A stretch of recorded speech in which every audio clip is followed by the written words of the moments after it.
এবারের ফুটবল বিশ্বকাপের ম্যাচগুলোতে শুধু দুই দলের ২২ জন খেলোয়াড় নয়, তাদের সঙ্গে খেলবে ক্লাইমেটও।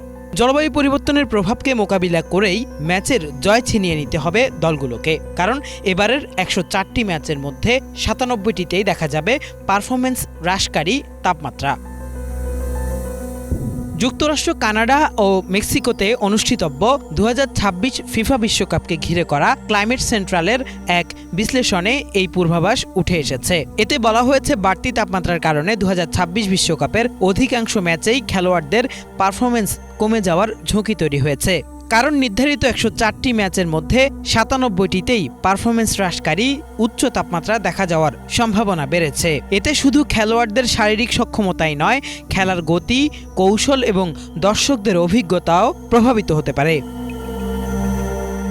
গবেষণায় ৮২.৪ ডিগ্রি ফারেনহাইট বা ২৮ ডিগ্রি সেলসিয়াসকে গুরুত্বপূর্ণ সীমা হিসেবে বিবেচনা করা হয়েছে, কারণ আগের গবেষণাগুলো বলছে এই তাপমাত্রার উপরে গেলে খেলোয়াড়দের স্প্রিন্টের সংখ্যা কমে যায়, মাঠে মোট দৌড়ানোর দূরত্ব হ্রাস পায় এবং শরীরের পুনরুদ্ধার বা রিকভারির সময় বেড়ে যায়। ফলে ম্যাচের গতি কমে আসার পাশাপাশি কৌশলগত পরিবর্তনও দেখা দিতে পারে।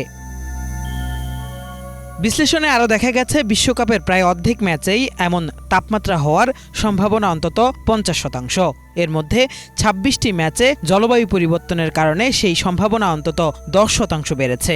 সবচেয়ে বেশি প্রভাবের ঝুঁকি বেড়েছে ২৬ জুন মেক্সিকোর ওয়াদালাহারায় অনুষ্ঠিতব্য উরুগুয়ে ও স্পেনের ম্যাচটি।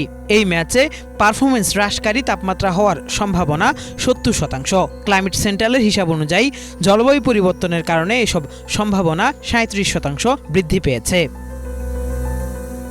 বিশেষজ্ঞরা বলছেন, ক্রমবর্ধমান বৈশ্বিক উষ্ণতা শুধু আবহাওয়ার চিত্রই বদলে দিচ্ছে না, এর প্রভাব পড়ছে আন্তর্জাতিক ক্রীড়া অঙ্গনেও।